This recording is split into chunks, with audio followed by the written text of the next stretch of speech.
The room was warm in the way only crowded family parties can be.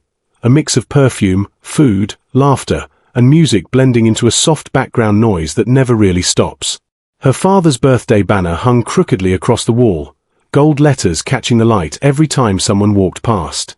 People moved around with plates in their hands, smiling, talking, living inside small happy moments that didn't care about anyone else's problems.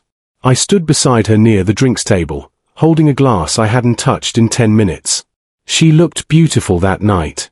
Not just physically, but socially. She was confident, charming, perfectly comfortable in her world.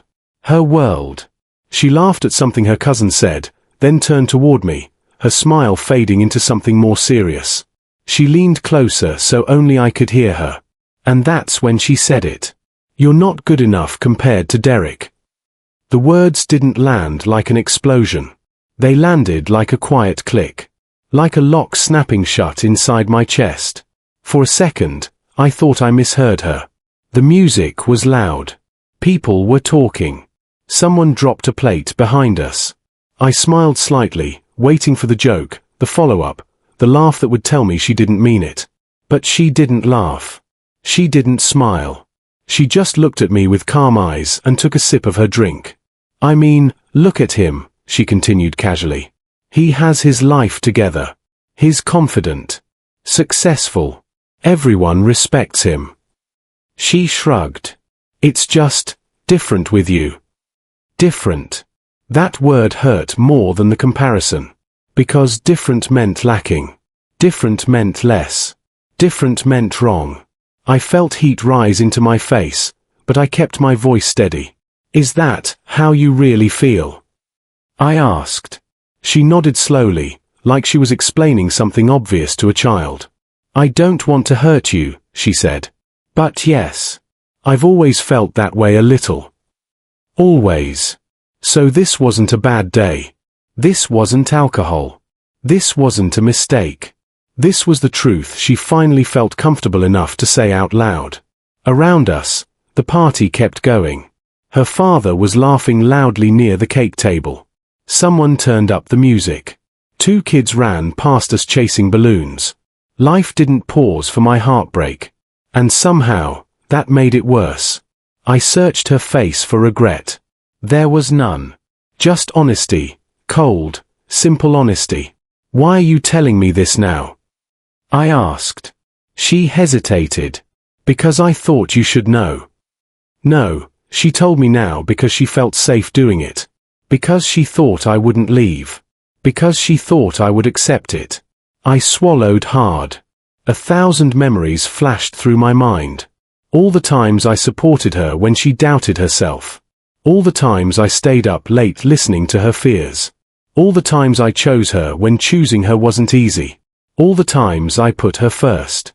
And now, here I was, being told I was second place in my own relationship. I laughed quietly, not because it was funny, but because my brain didn't know what else to do. "Okay," I said. She raised an eyebrow. "Okay." I nodded. "Thanks for being honest." She looked slightly confused, maybe even disappointed that I wasn't more emotional. She turned away, already done with the conversation. And that's when something inside me shifted. Not loudly. Not dramatically. Just silently. Like a door closing. I realized something very clearly in that moment. I wasn't angry at her. I wasn't hurt by the comparison. I was hurt by the certainty. By how sure she was that I would stay. By how confident she was that my self-respect was optional. That realization hurt more than her words. I looked around the room one more time. At the people laughing. At the decorations. At the life she belonged to. And I saw myself standing just slightly outside of it. Not fully inside. Not fully wanted. Just tolerated. I took a slow breath. I didn't confront her. I didn't defend myself. I didn't explain my worth. Because when someone tells you who they think you are, you don't argue. You listen. And you decide. So I quietly stepped away from her. I walked past the dance floor. Past the cake. Past the table with gifts. and toward the hallway where coats and bags were kept. My heart wasn't racing. My hands weren't shaking. I felt strangely calm. Like I had finally received an answer to a question I hadn't known how to ask. As I reached the coat rack, I picked up my jacket. Someone asked me if I was leaving already. I smiled and said, "Just getting some air." They nodded and went back to the party. No one noticed. No one stopped me. And I realized something important. When you matter deeply to someone, your absence is loud. When you don't, it's quiet. I stepped outside into the cool night air. The music faded behind me. The laughter became distant. And for the first time that night, I felt like I could breathe. Not because I was free yet, but because I had just made the decision to be. The night air was colder than I expected. Not painfully cold, just enough to make me aware of my own breathing. Each inhale felt sharper than the one before, like my lungs were finally waking up after being asleep for a long time. The noise of the party faded behind me with every step I took down the driveway, replaced by the quiet hum of streetlights and the distant sound of passing cars. I didn't walk fast. I didn't walk slow. I walked steady. My phone vibrated in my pocket once. I didn't check it. The city looked exactly the same as it always did. The same roads, the same buildings, the same traffic lights blinking between red and green. But something inside me had shifted, and that made everything look unfamiliar, like I was seeing my own life from the outside for the first time. The drive back to the apartment took about 10 minutes. 10 minutes that felt strangely long and strangely short at the same time. I replayed her words again and again. "You're not good enough compared to Derek." Not shouted. Not whispered. Just stated. Like a fact. Like gravity. Like something that didn't require discussion. The more I thought about it, the less angry I felt, and the more empty. Not empty in a sad way. Empty in a clearing way. Like a room that had finally been cleaned out after being cluttered for years. When I parked outside the apartment, I sat in the car for a few seconds before getting out. I looked at the windows. Our windows. The lights were off. The curtains were half open. It looked peaceful. And that somehow made it harder. I unlocked the door. The familiar click of the lock sounded louder than usual in the quiet hallway. Inside, everything was exactly where it always was. Her shoes by the door. My jacket on the hook. The small table with keys and mail. Our life paused. I turned on the light. The apartment filled with a warm, yellow glow. And suddenly I wasn't in a home. I was in a museum of a relationship. Every object felt like an exhibit. The couch where we watched shows we barely liked just to be together. The kitchen counter where we argued about whose turn it was to do the dishes. The framed photo on the wall from a trip we once called perfect. I didn't touch the photo. I didn't take it down. I just looked at it. And for the first time, I didn't feel nostalgia. I felt distance. Not physical distance. Emotional distance. Like I was looking at someone else's memories. I walked into the bedroom. The bed was neatly made. Her pillow on one side. Mine on the other. I stood there for a moment, not moving. This was the place where we made promises. This was the place where we talked about the future. This was the place where I believed her love was equal to mine. And now it was just a room. I opened my closet. I didn't rush. I didn't throw things into a bag. I folded each shirt slowly, placed it neatly into my suitcase. Not because I was being careful, but because I was being respectful to myself. Every folded piece of clothing felt like a small goodbye. Not a dramatic goodbye. A quiet one. The kind that doesn't beg to be noticed. As I packed, memories surfaced. Her laughing at my jokes. Her falling asleep on my shoulder. Her texting me good morning. None of them felt fake. But none of them felt enough anymore. I moved to the desk. My laptop.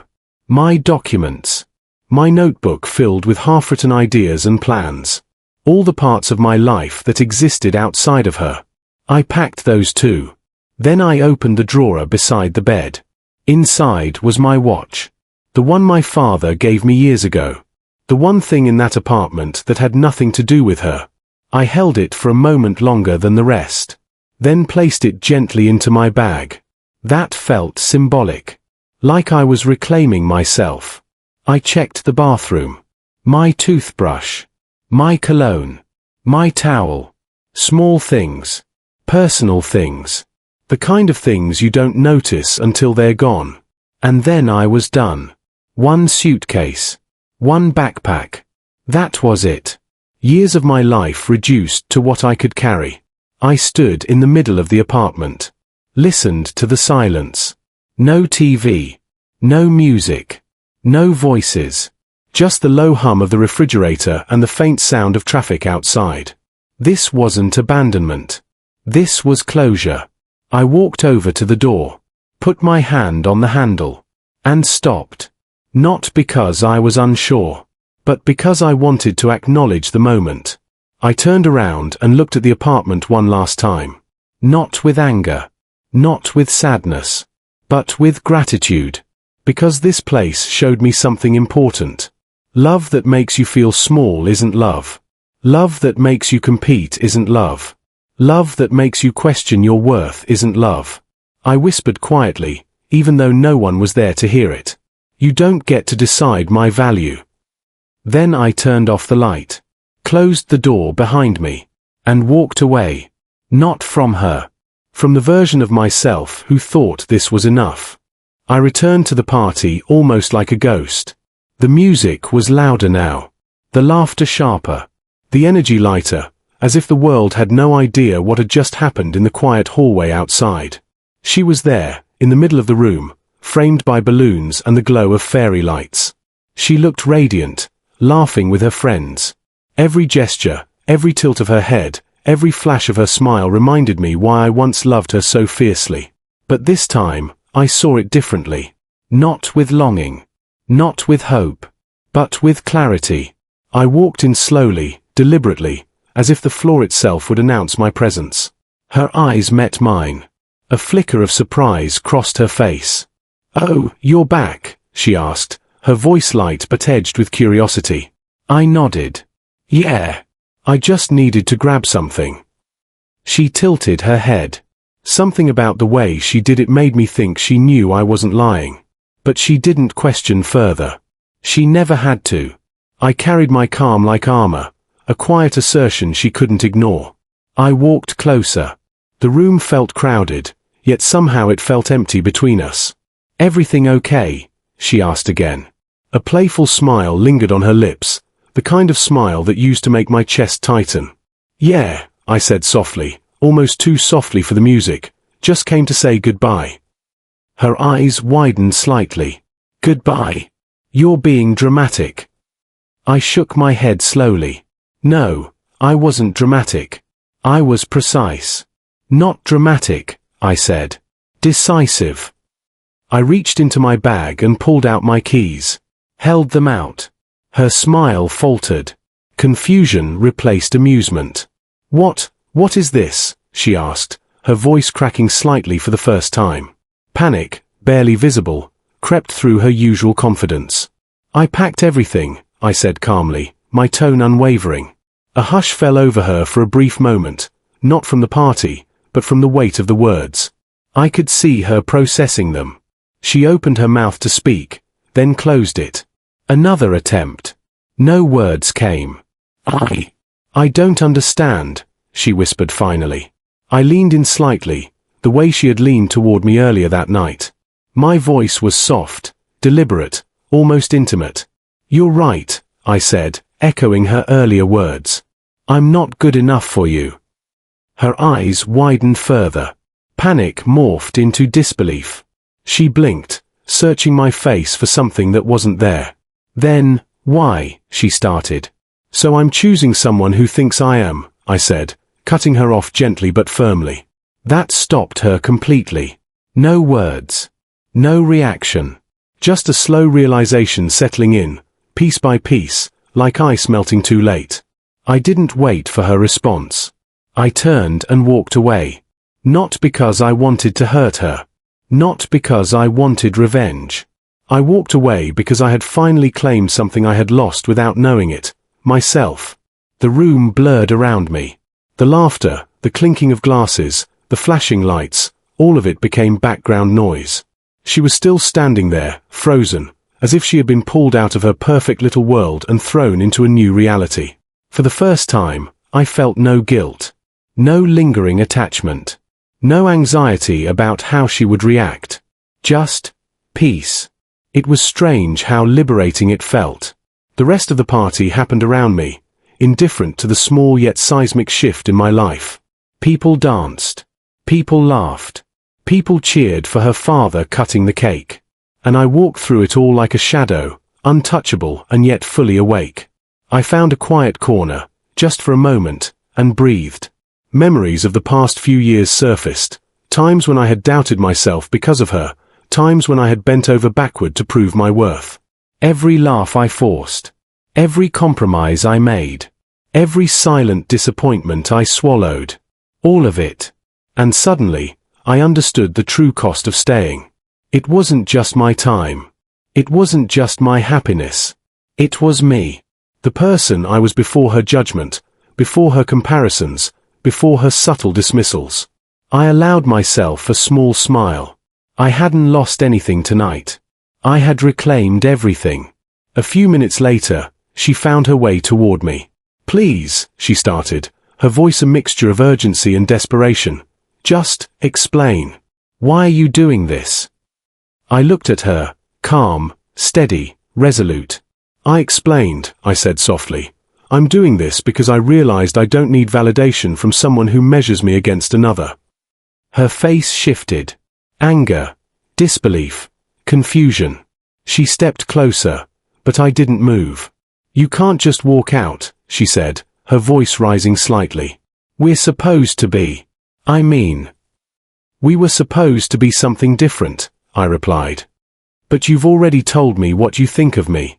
And now, I'm listening." Her lips parted, her eyes searching mine for some kind of reaction, some sign of weakness I didn't give her. I let the silence stretch. In that silence, I realized that this was the real moment. Not the hallway conversation earlier. Not the words she had thrown at me like knives. This was the moment where power shifted. She had assumed I would stay. She had assumed I would beg. She had assumed I would argue. She was wrong. I wasn't here to fight. I wasn't here to plead. I wasn't here to justify my existence. I was here to leave. She flinched slightly when I finally stepped past her and walked toward the exit again. Her friends noticed. They whispered. Eyes turned. Some tried to call after me. I didn't look back. Because I had finally realized something fundamental. The people who truly love and respect you will never compare you to someone else. The people who truly care will never make you feel inadequate for being yourself. And the people who do, don't deserve a second chance at your life. I reached the door, the cool night air washing over me again. For a moment, I hesitated. Not because I wanted to go back. Not because I wanted to change anything. But because I wanted to savor this final, undeniable clarity. I turned my head slightly, just enough to see her. Her face, once filled with casual confidence, now reflected the subtle panic of someone who realized that power isn't infinite. That love isn't guaranteed. That life goes on even when you don't get your way. I didn't speak. I didn't gesture. I didn't need to. And in that silence, everything was said. Then I stepped out and walked into the night. No rushing. No drama. No spectacle. Just the quiet, deliberate choice of a person who finally understood their own worth. The first few hours after I left the party were strange. The city around me was alive, as if nothing had changed. Cars sped past, streetlights blinked steadily, and the distant hum of music floated from nearby buildings. Life continued as usual, except for me, and except for her. My phone vibrated almost immediately. A message. Then another. Then a call. I ignored them all. The messages weren't long. They were short bursts of confusion and surprise. A string of questions. A few desperate attempts to pull me back into the world I had just abandoned. You can't just do this. Please explain. Don't be ridiculous. We can fix this. Each one made me pause for a fraction of a second.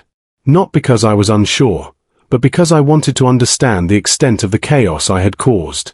Her first instinct was to control the narrative, to convince me that I had overreacted, that leaving was dramatic, that I was being unfair. But it wasn't unfair. It wasn't a reaction. It wasn't impulsive. It was a decision. A decision I had been preparing for long before her words hit me in the hallway. I didn't reply. Not because I wanted revenge. Not because I wanted her to suffer. But because I realized something vital. You can't argue with someone who has already shown you exactly what they think of you. Her calls kept coming over the next several hours. She left voice messages. I listened to one after the other in silence. I didn't mean it like that. I was frustrated. You're blowing this out of proportion. All true, perhaps, but irrelevant. Because the truth is, intentions don't matter when the effect is already done. Her words had landed, and she had revealed her true feelings. I thought about the years I had spent bending myself to meet her expectations, changing small things here and there to make her happy, compromising my desires, my time, my energy, always striving to be enough. And now, I realized, I had wasted enough. I hadn't lost her that night. I had lost the version of myself that had tolerated being compared. That night, I sat in my apartment, suitcase by the door, my bag on the couch, the weight of my own freedom settling over me. The calls and messages didn't stop. Her tone shifted from frustration to pleading. You're being immature. You're making a mistake. Please just come back. Every message, every call, was a reflection of her panic. Not of my absence, but of the control she assumed she still had over me. And that was when it hit me fully. She was furious. Not because she had lost me. Not because she had hurt me. But because I had left first. Because I had taken away her power. Because the narrative she thought she controlled had slipped right through her fingers. I felt no joy in her panic. I felt no satisfaction in her confusion. I felt peace. Peace is strange after such turmoil. It isn't loud. It isn't triumphant. It doesn't demand recognition. It is quiet. Subtle. Like the feeling you get when a storm finally passes, leaving a stillness you almost hesitate to breathe in, for fear of disturbing it. That peace was mine. I spent that night reflecting. Not on revenge. Not on anger. Not even on heartbreak. I reflected on the truth. Love that makes you question your worth is not love. Love that measures you against someone else is not love. Love that assumes you will stay no matter what is not love. By the morning, her calls and messages had slowed. The desperation in her tone gave way to a more strategic approach. Perhaps she thought distance would soften me. Perhaps she thought time would make me return. It didn't. I ignored the phone. I ignored the temptation to check for updates, to see if she had left another message, to confirm that she was panicking. Instead, I walked through the apartment and claimed small victories for myself. I unpacked the suitcase just enough to feel like I was reclaiming my life. I organized the things I had brought back, each item a reminder that my life wasn't tied to someone else's approval. I brewed a cup of coffee and looked out the window at the city waking up. And for the first time in a long while, I wasn't defined by her opinions, her judgments, or her comparisons. Days passed. And slowly, I started hearing bits and pieces from mutual friends. She's furious, one friend said casually, as if describing the weather. She can't believe you left without a fight, another whispered, eyes wide with intrigue. I smiled quietly. She had assumed she had power over me. She had assumed I would stay, pleading, justifying, apologizing. She didn't account for the fact that I could act decisively. That I could act without seeking her validation. That I could leave calmly, silently, deliberately. And in that simple act, I discovered a profound truth. The people who are meant to be in your life will fight for you because they want to. The people who aren't will show you their indifference long before you leave. And the rest, they will panic when they realize you've finally reclaimed yourself. Weeks passed.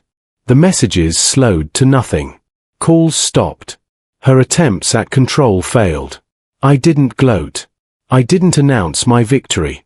I simply lived. I focused on my work. I focused on my friends. I focused on the parts of myself I had neglected while trying to prove my worth to someone else. The first time I smiled without thinking of her judgment, it felt like breathing after being underwater for too long. The first time I laughed freely, it felt like a small rebellion. The first time I walked past our favorite coffee shop without longing, it felt like freedom. And somewhere in that quiet aftermath, I realized that leaving her wasn't about hurting her. It wasn't about proving her wrong. It was about proving myself right. I didn't need anyone else to validate my worth. I didn't need anyone else to tell me I was enough. I already knew. And that knowledge, the quiet, unshakable certainty, was more powerful than any argument, any confrontation, any fight. It was hers who was now reacting. And it was mine who had finally won. Months passed since that night. Months filled with quiet mornings, empty streets, and a freedom I had only dreamed about. Life had a way of moving forward, relentless and steady, as if nothing had changed at all.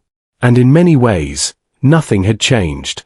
But in the ways that mattered most, everything had shifted. I started noticing things I had missed before, the subtle pleasures of life without the weight of her judgment pressing down on me. Mornings weren't a race to be enough for someone else. Nights weren't filled with anxiety over whether my words were right, whether my actions were measured correctly, whether my presence would ever be truly appreciated.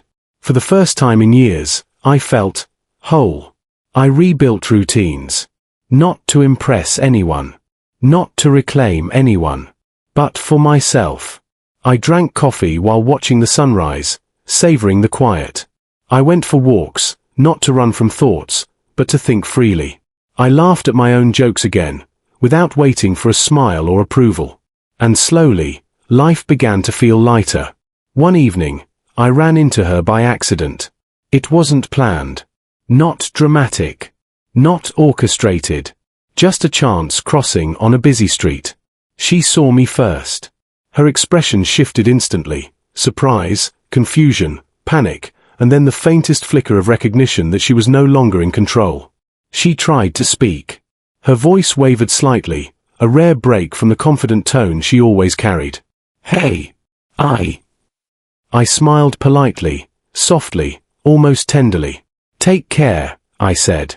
And I kept walking. She froze. And in that frozen moment, everything became clear. The real win wasn't about revenge. It wasn't about proving her wrong, humiliating her, or making her regret the words she had spoken that night. The real win was simple. It was indifference. It was walking away calmly while she still held onto the illusion of control. It was reclaiming my life and my peace without a word of argument. It was letting her see, silently, that her opinions no longer had power over me. She had compared me to someone else, judging me as less than without hesitation. She had assumed I would stay, accept it, and continue to let her define my worth. But I didn't. And that realization, my choice, my calm, my freedom, was worth more than any drama, any fight, any attempt at revenge. I thought about all the moments I had lost myself. All the nights I had doubted my own value. All the times I had tried to measure up to someone else's standard. And I felt a strange gratitude. Not for her words. Not for her actions.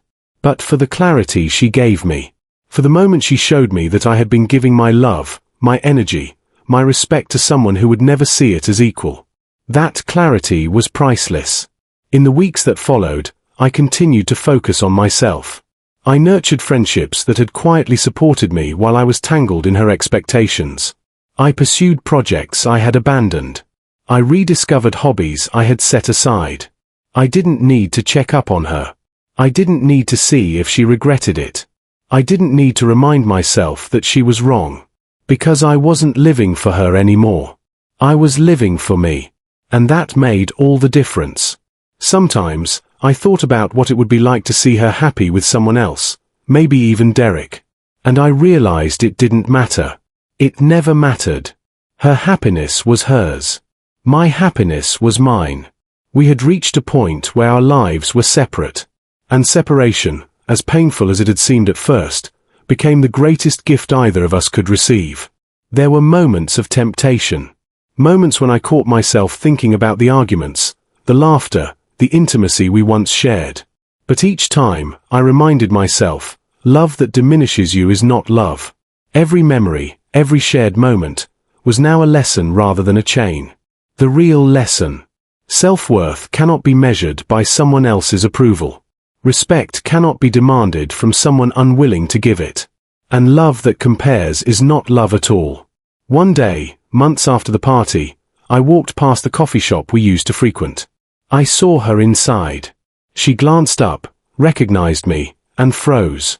I smiled, a genuine, calm, peaceful smile. She looked away quickly, trying to hide her surprise, perhaps even regret.